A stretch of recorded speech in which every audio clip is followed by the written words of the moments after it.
Olá pessoal, tudo bem com vocês? Aqui quem fala é o professor Jason, sou professor de História e Geografia e você está no curso do módulo 1 do PISM de Ciências Humanas. Aqui a gente está falando de Geografia especificamente, de conferências, está aqui do lado de cá, né, de conferências ambientais, beleza? Bom, vamos começar rapidinho para a gente logo matar esse conteúdo com vocês, para que vocês possam fazer a revisão para o seu PISM 1. Lembrando que temos aulas também de PISM 2 aqui no outro curso, só de PISM 2 de Geografia, beleza? A gente tem também o curso de História para PISM 1 e também de História para PISM 2. Vamos lá. Pensando em conferências ambientais, a gente não pode deixar de fazer um retrospecto. A gente vai misturar um pouquinho de história aqui, vamos falar um pouquinho da questão cronológica das conferências ambientais, beleza? Vamos lá. Nos anos 60, a gente passa a ter um despertar da consciência ambiental e ecológica do mundo, tá? Vocês vão ver de vez em quando olhando um pouquinho para baixo, eu tô com uma cola aqui para facilitar um pouco e agilizar o nosso conteúdo aqui, tá? Então, ó, nos anos 60, a gente passa a sofrer um despertar da consciência ecológica,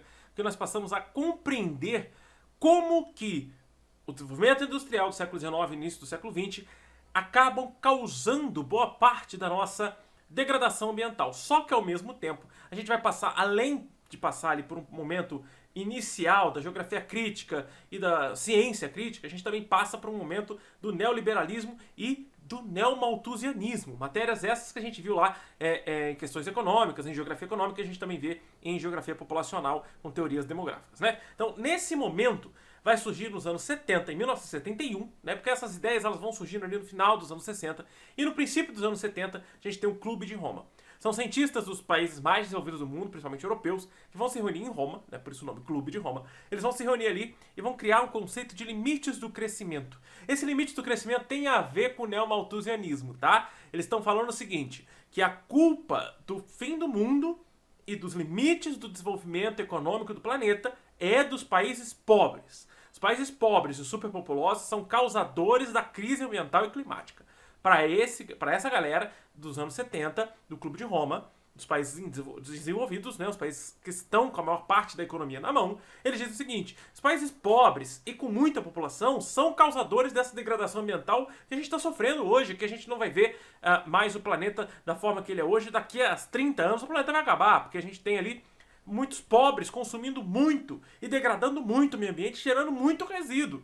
Só que essa teoria neomalthusiana é para justificar que muita população gera pobreza, que gera miséria, que gera degradação ambiental, dando origem ao que a gente vai chamar de neoambientalismo ou ecomalthusianismo, né? Que é o nome mais correto, ecomalthusianismo. A gente vai ter esse ecomalthusianismo surgindo ali nos anos 70, junto com essa galera neoliberal, neomalthusiana. Porém, em 72, há uma crítica já sendo feita pela ONU na Conferência das Nações Unidas para o Meio Ambiente em Estocolmo, na Suécia.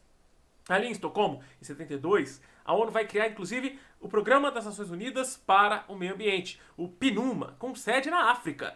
Né? Isso já traz um uau, né? Já traz um baque gigantesco para aquela galera de 71. Já traz uma mudança, porque eles vão começar a olhar, e a geografia crítica, a ciência crítica, né, vai começar a olhar e vai perceber o seguinte: a culpa dos países serem pobres e miseráveis é da exploração colonial e neocolonial, e também no período da primeira e da segunda revolução, que esses países ricos fizeram na África, no Sudeste Asiático, na Ásia, de forma geral, né, e na América Latina.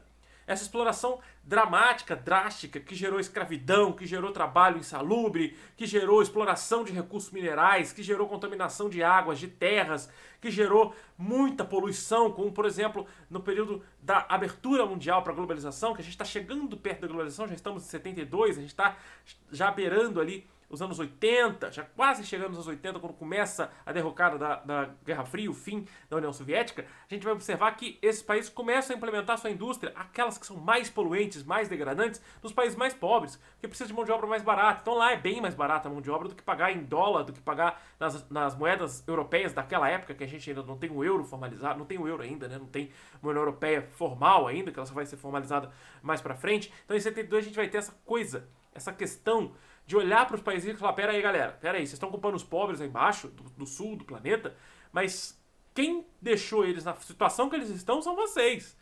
São os ricos. O Brasil participou dessa conferência, inclusive, tá? Em 72, 20 anos antes da conferência que a gente vai falar daqui a pouco, né? Que é no Rio de Janeiro. Então a gente tem essa ideia, já que vai... Opa, peraí, não é bem assim. Não é culpa dos pobres, não é culpa da superpopulação.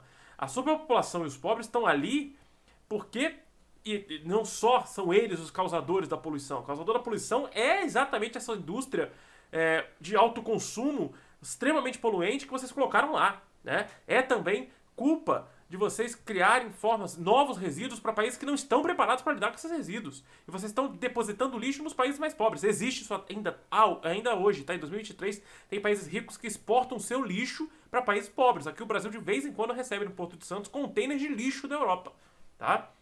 E em 72, resolvido isso, entendido isso, a gente começa a pensar o meio ambiente de uma forma mais técnica, e aí finalmente a gente consegue discutir seriamente sobre a questão ambiental, social e econômica, tudo junto, a ponto de, nos anos 70 ainda, em 73, nós temos, em 73, em 72, nós temos aí uma intenção, e aí acadêmica, universitária, de discussões acadêmicas em seminários sobre a questão ambiental, a ponto da ONU sustentar uma ideia nos anos 80 e incentivar aí o que a gente vai chamar de desenvolvimento sustentável. O conceito de desenvolvimento sustentável vai ser feito através do relatório de Brundtland.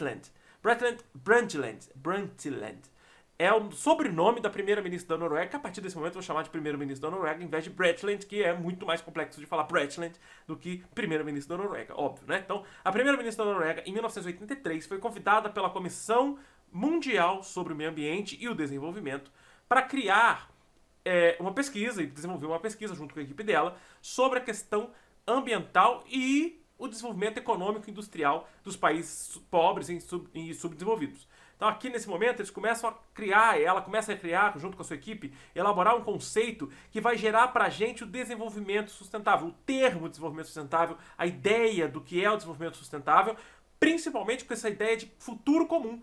Todos os planetas, pobres, ricos, populosos, não populosos, da África, da Europa, da América do Norte, da América do Sul, da Ásia, da Oceania, todos são países em comum, todos compartilham o mesmo meio ambiente. A gente começa a compreender, começa a ter mais consciência ainda de que o meio ambiente é todo o meio que a gente vive dentro desse planeta, que é o único que a gente tem vida, né? Que a gente conhece, que a gente vive. Então aqui é onde nós teremos um desenvolvimento sustentável. Para que a gente possa desenvolver economicamente, industrialmente, até mesmo desenvolver a nossa população humana, a gente precisa desenvolver isso de forma sustentável, de uma forma que não destrua o planeta, que não seja degradante para o planeta, que preserve recursos, exploremos recursos, que preservem recursos, exploremos recursos, mas que preservem esses recursos para próximas gerações, daqui a 50, 100, 200, 300 anos, para que a gente possa criar mecanismos que sejam menos poluentes, menos degradantes, menos destrutivos, para que a gente possa combater a fome, a miséria, a pobreza, para que a gente possa desenvolver educação, ciência, tecnologia, a ponto de podermos reciclar a maior parte daquilo que a gente consome. Diminuir o consumismo, diminuir a quantidade de coisas consumidas e criadas pela indústria, para que a gente tenha menos resíduos para o planeta Terra. Eu, durante as pesquisas para essa aula, acabei escutando de um professor a seguinte fala: a gente não coloca o lixo para fora de casa, porque não existe o fora de casa. A gente está colocando para fora da nossa casa, do nosso lar, do nosso ambiente de convivência, né? Mas a gente está colocando o lixo de volta no planeta. A gente está aumentando cada vez mais a quantidade de resíduos no planeta. Então é uma questão de pressão antrópica.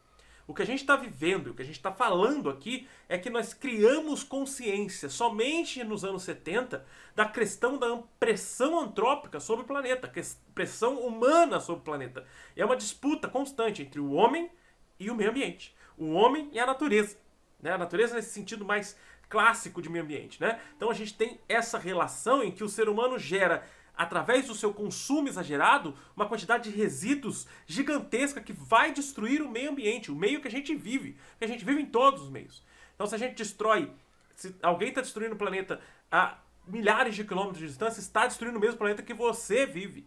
Se você tenta criar programas e mecanismos que possam combater a degradação ambiental e o consumismo, está fazendo algo positivo, mas não é o indivíduo, e sim a sociedade que vai combater essa questão. Não é somente uma pessoa, mas são governos, líderes governamentais, são empresas, grandes empresários, que vão precisar compreender essa visão para trabalhar assim. Lógico que a sociedade também tem que entender que não é para jogar lixo na rua, não é para jogar absorventes, fralda, camisinha no vaso sanitário, né? Não é pra gente compreender que também há formas de fazer coleta seletiva na nossa cidade, no nosso meio, né? Separar o nosso lixo, né? Porque tem coisas que não são recicláveis, mas tem coisas que podem ajudar. Bom, bem, como eu estava falando, são coisas que podem ajudar, né, nesse desenvolvimento sustentável. Claro, a gente tem que pensar em desenvolver economicamente as pequenas nações, as nações mais pobres, sem ser em detrimento do planeta Terra. Que a gente precisa desenvolver usando os recursos que nós temos hoje, mas deixando o recurso para que a próxima geração ou as próximas gerações possam utilizar esse recurso. Então, claro que um futuro pensado durante esse pensamento aí da Comissão Mundial sobre Meio Ambiente e Desenvolvimento, e claro que está dentro do relatório, pensado e debatido em cima do relatório da primeira-ministra da Noruega, é que os próximos produtos, o que a gente possa construir e desenvolver, seja para diminuir o consumo e diminuir a quantidade de resíduos, para que a gente possa aumentar o processo de reciclagem.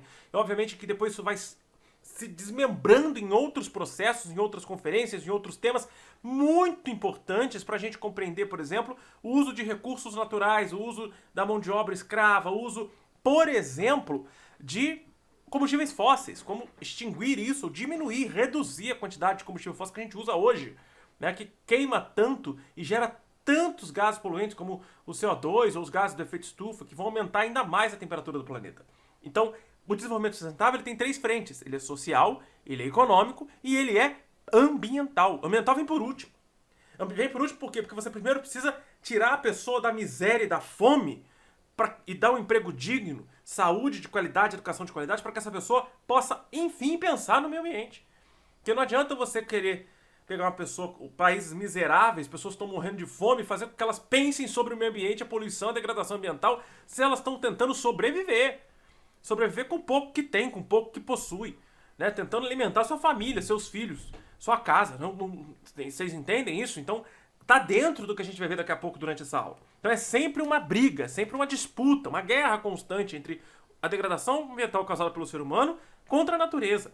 O consumo exagerado e a quantidade de resíduos que a gente está deixando no planeta, destruindo o planeta, tá? Então a gente vai ver que essas conferências todas, elas vão passar por um salto em 88, né, 83 ela começa a pesquisa, em 87 ela publica sua pesquisa no relatório, em 88, no ano seguinte, é criado o IPCC, o Painel Intergovernamental de Mudanças Climáticas, que vai ser controlado, organizado pela PNUMA, né, que é o programa criado em 72 em Estocolmo, que é o programa das Nações Unidas para o Meio Ambiente, e esse vai ser controlado pela ONU. Então temos relações globais já se preocupando e se relacionando com as questões ambientais, tá?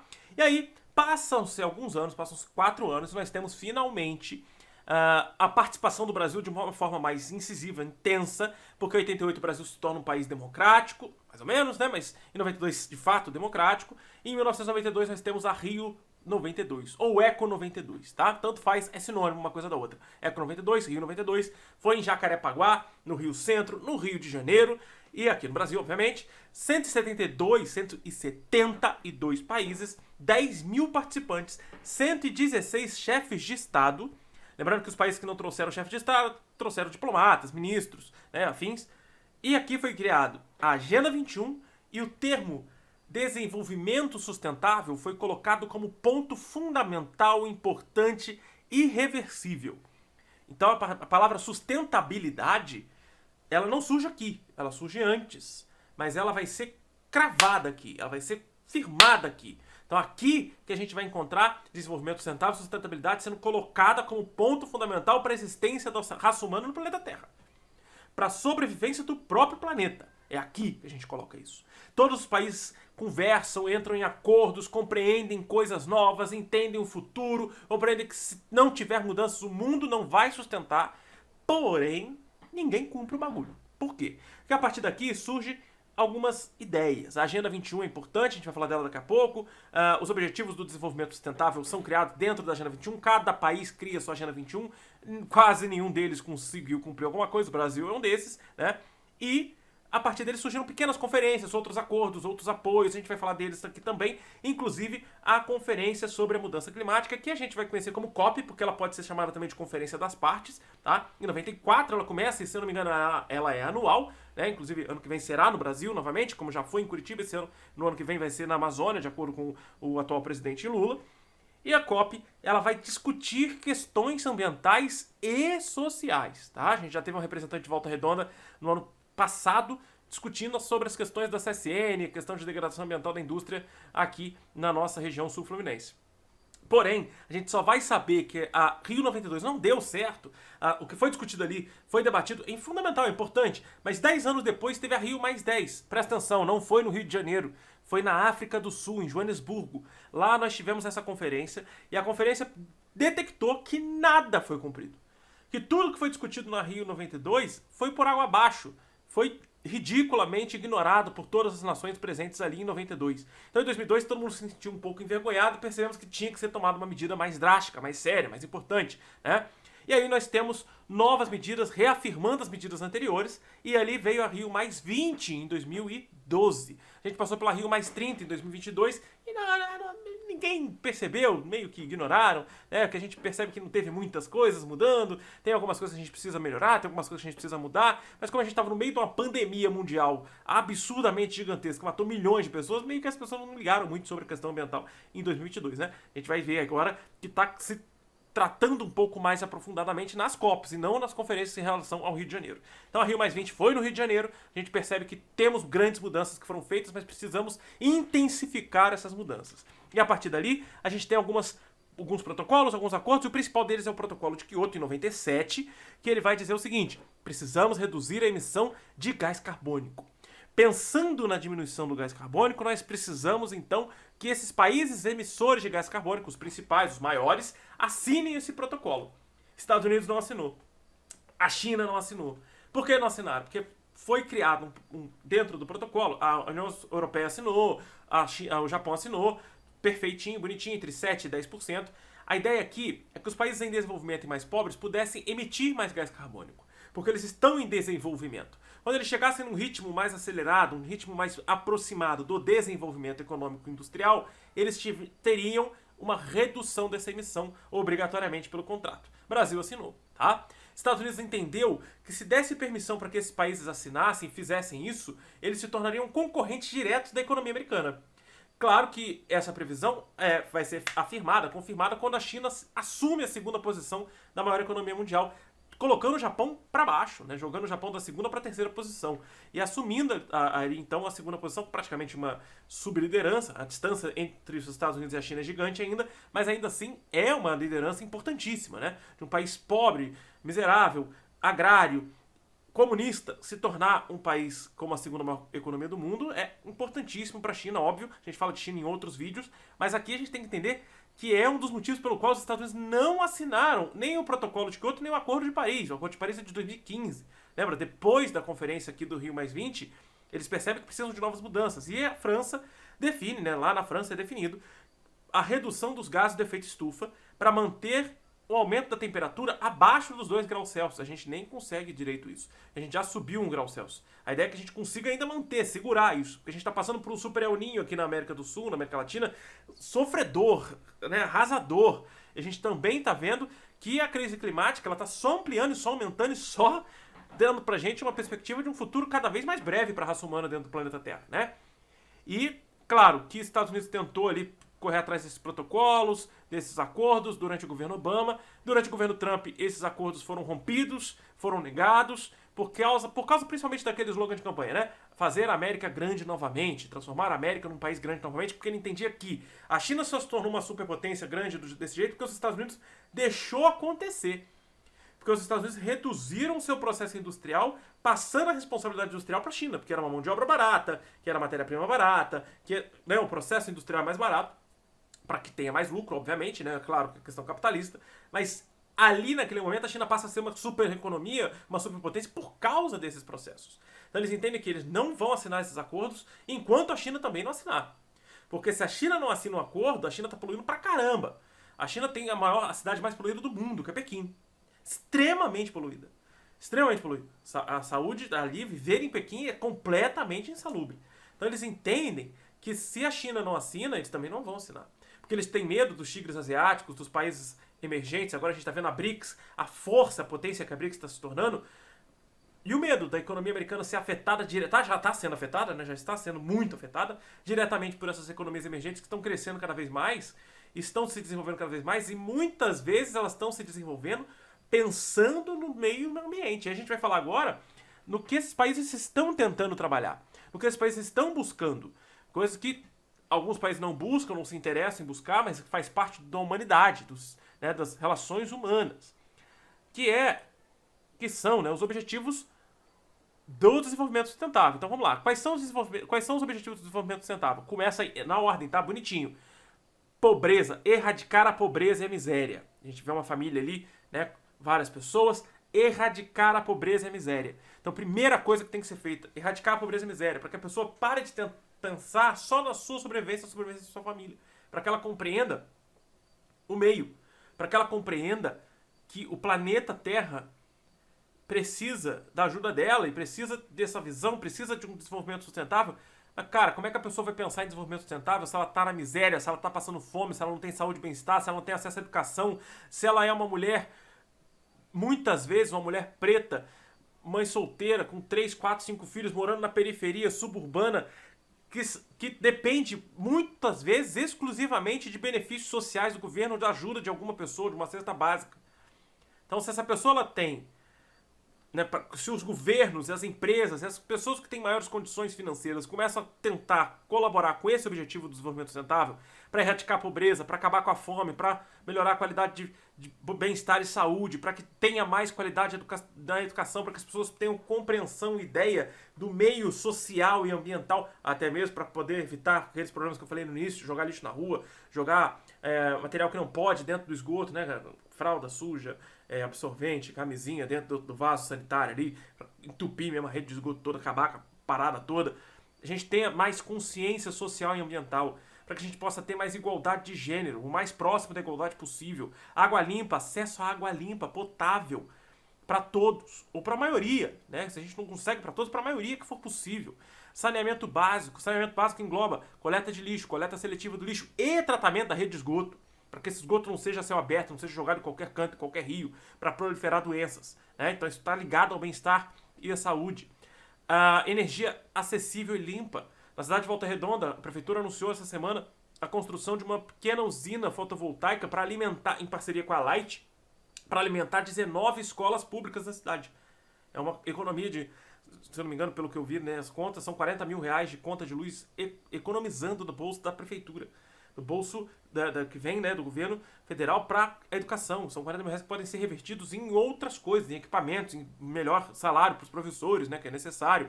A gente tem ali um avanço desses painéis. O edifício que eu moro, aqui no condomínio que eu moro, os 3 edifícios que pertencem ao condomínio são alimentados por painéis solares. A gente tem já uma redução ali da nossa conta paga pela Light. A gente já gera energia para a rede de distribuição da Light, né, por exemplo. Então a gente tem umas questões que estão começando a engatinhar em muitos lugares, estão começando a se tornar importantes em alguns lugares. Existe uma cidade no norte de Minas Gerais que tem 2,2 milhões de painéis solares alimentando mais de 1 milhão de residências. Não é o maior do Brasil, o maior ainda é lá perto de Teresina, no Piauí, tá? Alimenta mais de 1 milhão de residências também. Então a gente tem pensado nessas estruturas, nessas construções, mas é muito tardiamente e muito vagarosamente, porque é tudo ainda muito caro e muito custoso e muito debatido, em vez de ser praticado, né? Então, depois que a gente passa por tudo isso, erradicar a pobreza, erradicar a fome, aumentar a qualidade de vida, aumentar a qualidade da educação, melhorar a igualdade de gênero, água limpa, saneamento básico, energia sustentável, aí que a gente vai pensar no emprego digno e crescimento econômico. Porque com tudo isso, você dá um emprego digno, você ter um emprego digno, você vai gastar esse dinheiro que você ganha no salário bonitinho, e você vai acabar gerando um crescimento econômico. Quanto mais pessoas empregadas, mais renda circulante. Quanto mais renda circulante, mais gente gastando, mais gente empregada, mais gente desenvolvendo pesquisa, mais gente desenvolvendo produtos, mais gente desenvolvendo economicamente um país ou uma região. Beleza? Entendendo isso, a gente vai ter o desenvolvimento industrial, inovação, infraestrutura, redução das desigualdades. As cidades passam a ser comunidades mais sustentáveis, passam a ser áreas mais comunitárias, a gente também vai pensar no consumo e produção responsável. A gente vai entender que o consumo responsável gera uma melhor qualidade, principalmente no combate às alterações climáticas. A gente vai ter mais atenção à vida abaixo d'água, a vida abaixo da terra, a vida, né, abaixo d'água, né, vocês entenderam? A vida abaixo d'água, a vida acima da terra, para que a gente possa ter paz, justiça e instituições fortes. E para que isso tudo possa acontecer, vem o 17, vem o objetivo 17. Parcerias em prol das metas. Então, como eu falei, uma parte importante da sociedade civil, uma parte importante dos líderes mundiais, dos governos, das instituições internacionais, das empresas, dos empresários, dos bilionários, para que isso possa acontecer de fato o mais rápido possível. Tá? Então esses são os 17 objetivos. Para encerrar, vou mostrar para vocês aqui. Deixa eu tirar essa imagem dos 17 objetivos. Aqui. Eu vou mostrar para vocês aqui o que são essas áreas que nós já nos preocupamos no nosso Brasil, porque no nosso país a gente tem um código florestal. Foi criado nos anos 60 e foi modificado nos anos 90 com base no desenvolvimento sustentável. Em 2012 ele foi quebrado, destruído em muitas partes. E nessas quebras todas, ele acabou perdendo boa parte do seu sentido, permitindo muito do agronegócio e da expansão agrícola dentro das florestas tropicais. Aqui no Brasil, principalmente lá na região da floresta amazônica, com o avanço da soja e da produção de carne bovina, tá? E também a gente teve um problema grave, que é destruir parte do que é o cerrado hoje para a expansão da soja. Então, isso foi permitido dentro do novo Código Florestal de 2012. Porém, existem áreas que são impossíveis, né? De acordo com a lei, obviamente, você pode fazer, mas você pode ser preso, pode ser condenado, receber um monte de multa. São as unidades de conservação. E tem dois tipos: a unidade de conservação de uso sustentável e a unidade de conservação de proteção integral. A de proteção integral a gente não pode mexer. A gente pode apenas usar de forma indireta. A gente pode caminhar, a gente pode andar pelo ambiente, a gente pode fazer uma pesquisa científica, tá? A gente não pode remover nada lá de dentro, a gente não pode destruir nada, a gente não pode explorar economicamente nada daquilo.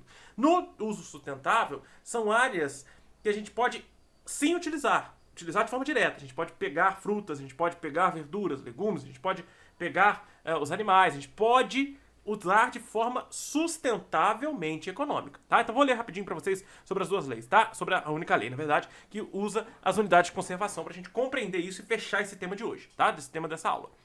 Conforme a lei número 9.985 de 2000, o objetivo básico das unidades de conservação de proteção integral é preservar a natureza, sendo admitido apenas o uso indireto dos seus recursos naturais. Por definição, refere-se à proteção integral à manutenção de ecossistemas livres e alterações causadas por interferência humana, admitido apenas o uso indireto dos seus atributos naturais. O grupo das unidades de proteção integral é composto pelas seguintes categorias de unidades de conservação. 1. Estação ecológica. 2. Eu vou falar só os nomes, tá? Não vou falar os nomes. Então, estação ecológica, reserva biológica, parque nacional, monumento natural, refúgio de vida selvagem. Esses lugares podem ser visitados de acordo com cada um desses pode ser visitado. Você pode fazer pesquisa científica, pesquisa acadêmica, você pode ficar ali estudar, né? Tem alguns programas que podem ir para lá para fazer filmagem, para documentário, mas não pode explorar essa região. Já de uso sustentável, de acordo com a mesma lei, o objetivo básico dela é compatibilizar a conservação da natureza com o uso sustentável da parte dos seus recursos naturais. É o que a gente vai dizer aqui, ó, que são áreas de reserva extrativista, como os indígenas já faziam, nativos brasileiros já faziam e ainda fazem, né, nas suas áreas de reserva extrativista. Eles podem extrair aquilo que é necessário para o consumo, mas não vão utilizar além do necessário. Entenderam? Então, eles vão usar apenas o que é necessário e não mais do necessário. Lembra do Balu, lá do Mowgli, né? Necessário, somente o necessário. O extraordinário é demais. Então, eles vão usar apenas o que é necessário para o consumo e sobrevivência. Subsistência. Se for além disso, já passa do ponto, já não é mais sustentável, já vai degradar, já vai desgastar, já vai destruir, e aí a próxima geração, ou o próximo momento que você sentir a necessidade de consumo daquele produto, daquele bem natural, não vai ter mais. E aí você não tem para onde correr. Porque se você começa a fazer isso, outra nação faz isso, outro grupo faz isso, outra sociedade faz isso, acabou. Você não tem mais recurso para explorar. Então tem que pensar conscientemente no uso sustentável. Então olha aqui. Unidades de conservação sustentáveis são área de proteção ambiental, área de relevância e interesse ecológico, floresta nacional, reserva extrativista, reserva de fauna, reserva de desenvolvimento sustentável.